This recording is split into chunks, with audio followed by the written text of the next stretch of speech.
Bonjour mes frères et sœurs, et nous continuons ce matin l'étude du chapitre 14 de l'Épître aux Romains. Notre bon Père du ciel, conduis-nous dans ces chapitres importants parce qu'on veut te glorifier.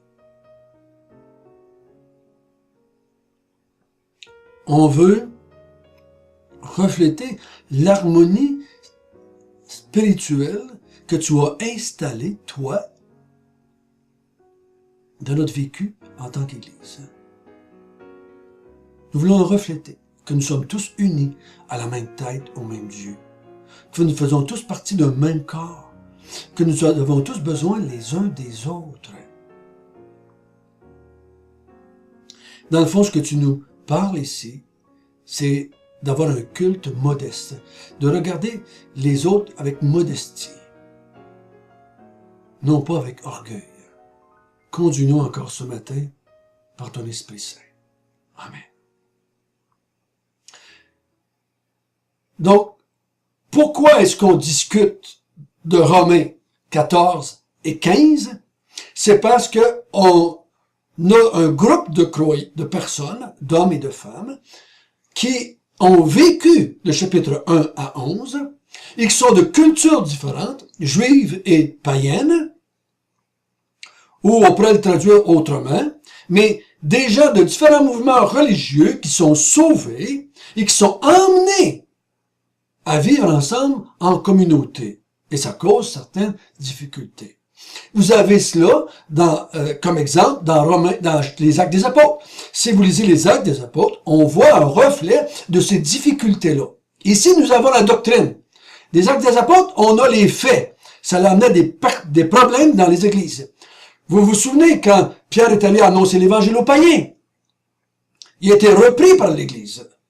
Pierre a dit, écoutez, je vais vous expliquer Romains 1 à 11. Mieux, que vous compreniez que Dieu est en train aussi de donner la repentance à des gens qui ne sont pas juifs. Et toute l'Église est venue en harmonie par après ça. Et ici, on a des problèmes dans l'Église de Rome, et je crois que ça reflète la question qu'il y a des juifs et des non-juifs. On a vu que l'apôtre Paul nous a dit hier qu'il fallait accueillir ceux qui sont faibles dans la foi. Et on a vu qu'est-ce que ça voulait dire. Les faibles dans la foi, c'est pas les moralement faibles, qui pêchent plus que les autres, qui vont tomber plus facilement dans le péché que les autres. C'est pas ça dont on parle. Les faibles ici, on parle de personnes qui comprennent moins bien les chapitres 1 à 11 et aussi la mise en pratique dans leur vie, les effets dans leur vie de 1 à 11. J'ai fait référence, c'est pour ça que je crois que l'auteur nous a parlé de n'imitez pas le monde, renouvelez votre intelligence afin de discerner la volonté de Dieu. C'est ça dont on parle, c'est un exemple ici. Discerner la volonté de Dieu, c'est pas de savoir si je dois marier telle femme ou un autre, ou acheter tel auto ou un autre, ou telle maison, ou déménager, ou aller missionnaire dans le monde. C'est pas ça dont on parle. La volonté de Dieu, c'est comment vivre en harmonie dans l'Église, dans notre relation les uns avec les autres et avec Jésus-Christ, avec Dieu. Ce qu'on a vu hier, c'est que il y en a qui croyaient qu'ils pouvaient manger de tout, les forts, et les faibles mangeaient juste des légumes. Ça, c'est un exemple des opinions. Et on a vu ensemble, on ne discute pas d'opinions. On discute de doctrine, on explique les doctrines, on interprète les doctrines, mais on ne discute pas des opinions. Et le mot opinion, on va le voir plus loin, c'est des choses qui ne concernent pas le royaume de Dieu. Paul dit ne méprise pas, et dit ne juge pas. Il va nous expliquer pourquoi. Pourquoi ce matin on doit accueillir tous les frères et sœurs. Tous ceux qui se déclarent de Christ, de Dieu. Pourquoi on doit les accueillir sans les juger, sans les mépriser. On va lire encore une fois du verset 1, mais on va lire jusqu'au verset 6 ce matin. Faites accueil à celui qui est faible dans la foi, et ne discutez pas sur les opinions. Tel croit pouvoir manger de tout, tel autre qui est faible ne mange que des légumes. Que celui qui mange ne méprise point celui qui ne mange pas, et que celui qui ne mange pas ne juge point celui qui mange, car Dieu l'a accueilli. Qui es-tu, toi qui juges un serviteur d'autrui? S'il se tient debout ou s'il tombe, cela regarde son maître. Mais il se tiendra debout, car le Seigneur a le pouvoir de l'affermir.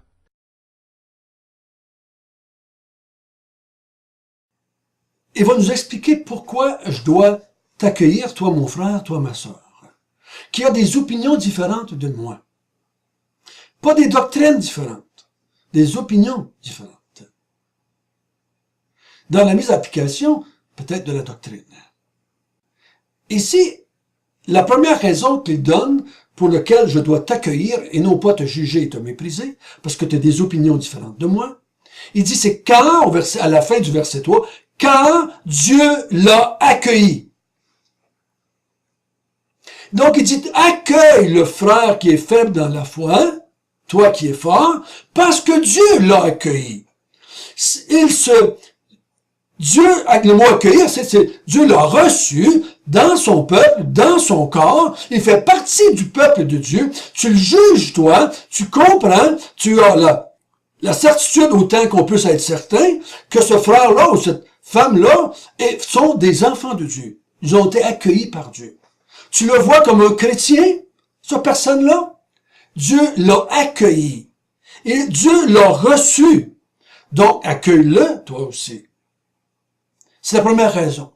Si Dieu l'a reçu comme un enfant de Dieu et qu'il fait partie à 100% du corps de Christ, dans sa souveraineté, Dieu l'a additionné au corps, si je peux le dire de même, il l'a greffé à l'olivier franc.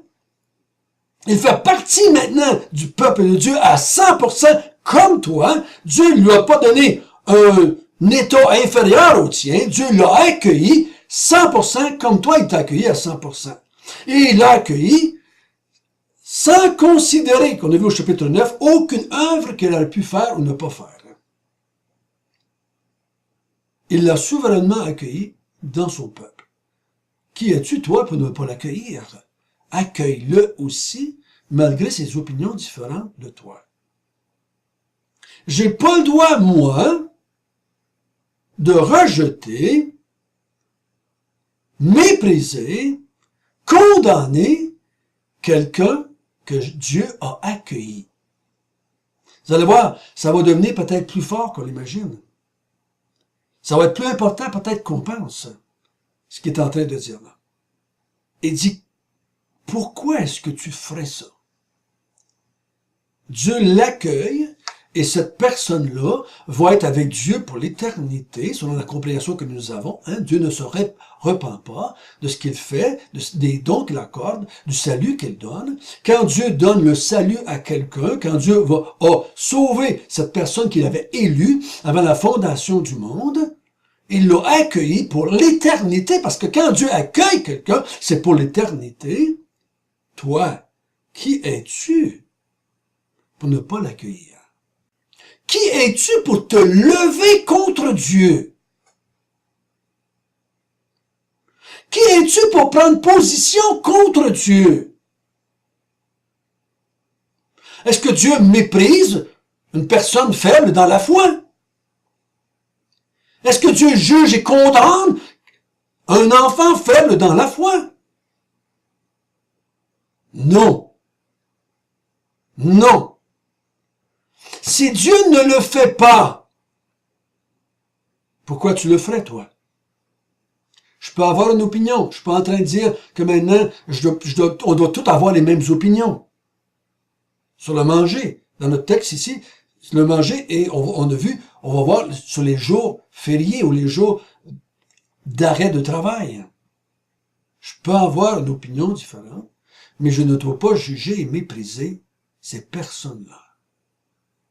Les conséquences de juger et de mépriser sont, on va voir plus tard, demain ou après-demain, sont très importantes.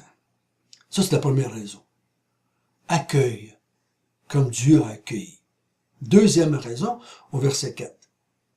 Qui es-tu, toi, qui juges un serviteur d'autrui? Qui es-tu? Le frère faible dans la foi, ou le frère fort dans la foi, ou la sœur. ne sont pas tes serviteurs. Ils sont les serviteurs d'autrui. Ils sont des serviteurs de Dieu. Qui es-tu? De quoi tu te mêles, si je le dirais en québécois? De quoi tu te mêles à juger l'employé d'un autre? C'est pas toi qui est le boss, c'est pas toi qui est l'employeur. Pourquoi est-ce que tu te mêles de ce qui te regarde pas? Ce n'est pas ton serviteur. C'est le serviteur de Dieu. Pourquoi est-ce que tu t'arrêtes et tu juges, analyses et là prends une décision, je méprise ou je condamne, juger, je condamne le serviteur qui n'est pas mon serviteur. Et Dieu te dit, de quoi tu te mêles? S'il se tient debout ou s'il tombe, cela regarde son maître. Ça regarde Dieu, cela. C'est Dieu qui s'occupe de cela. C'est l'œuvre du propriétaire du serviteur. C'est la tâche du maître de voir à ce que son serviteur se tienne debout. Il dit, mais il se tiendra debout.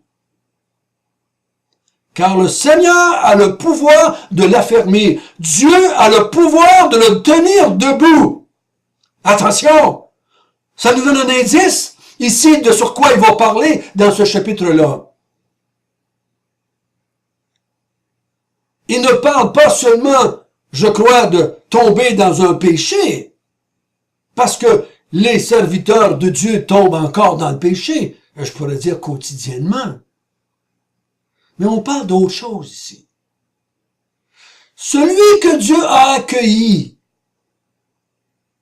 il va se tenir debout. Et ça ne dépend pas de toi. Et ça ne dépend pas de lui. Ça dépend du Maître. Ça dépend du Seigneur. Le Seigneur a le pouvoir de le tenir debout, de l'affermir dans sa foi. Et il va se tenir debout pour le Seigneur. C'est pour ça que je crois à la persévérance des saints. Pas parce qu'ils sont fins, mais parce que Dieu a le pouvoir de les tenir debout. Celui que Dieu accueille va terminer la course, comme Paul dit. Il dit, toi qui crois à l'élection, toi qui crois à la prédestination, toi qui crois que Dieu ne se repent pas des dons qu'il a fait, toi qui crois que Dieu a le pouvoir de tenir ses enfants fermes jusqu'à la fin, pourquoi tu juges et pourquoi tu méprises? Oui, mon frère, oui, ma sœur a une opinion différente de moi. Et Dieu va le tenir debout. Dieu a le pouvoir de le garder debout. Ça change les données. Ça change mon attitude. D'abord, j'ai pas besoin de juger les opinions des frères et sœurs. Et je crois que j'ai pas besoin d'être dur et agressif avec la personne, parce que Dieu a le pouvoir de le garder debout, comme le pouvoir de me garder debout. Si je suis debout, c'est parce que Dieu me garde debout. Hein? Ceux qui tombent, c'est parce que Dieu les garde pas debout. On parle pas de tomber dans le péché ici, de faire un péché de gourmandise ou un péché sexuel. On parle de tomber, de s'éloigner de la foi. On va voir ça. C'est important qu'on comprenne cette différence-là ici. Parce qu'on a tendance à appliquer ça souvent, à tomber dans un péché au lieu d'un autre. Mais on va voir dans les jours qui viennent que les termes sont trop importants, comme la perte de ce frère ou cette sœur, détruire l'œuvre de Dieu. C'est plus fort que juste tomber dans un péché. Comme des fois, comme on dit communément. Il dit, accueille le frère, la sœur, qui a des opinions différentes de toi. Premièrement, parce que Dieu l'a accueilli. Deuxièmement, parce que Dieu a le pouvoir de le garder debout. Ne soyons pas des orgueilleux à penser que nous, on n'aura pas besoin de l'aide du Seigneur.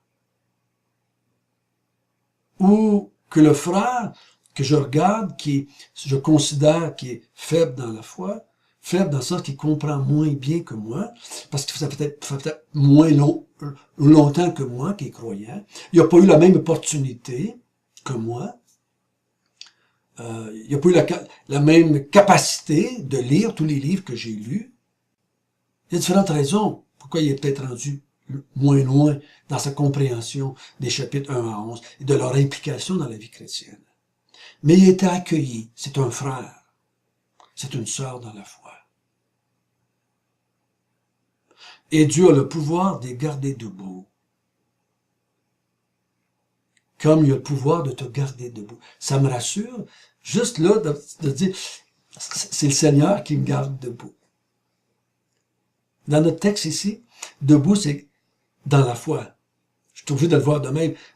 Debout, c'est, le Seigneur va m'empêcher de tomber, de faire des péchés.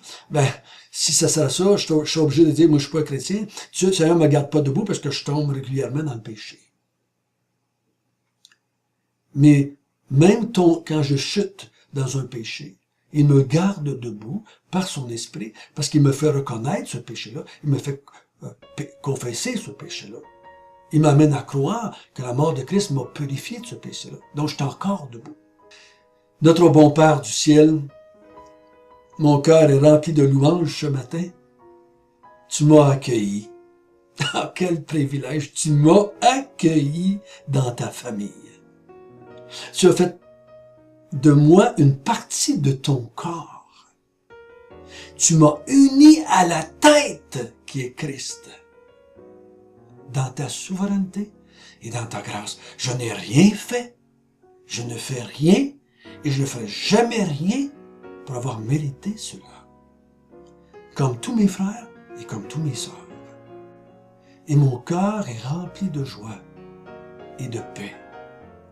Parce que mon maître a le pouvoir de me garder debout. Il a le pouvoir de garder chacun de mes frères et de mes sœurs debout. Je n'ai pas besoin d'être inquiet pour les enfants de Dieu. J'ai de l'empathie. J'ai de la compassion, de la miséricorde, parce qu'ils vivent la même chose que moi. Celui qui méprise, celui qui juge, est souvent la manifestation d'un manque de compréhension que nous sommes tous dans la même situation.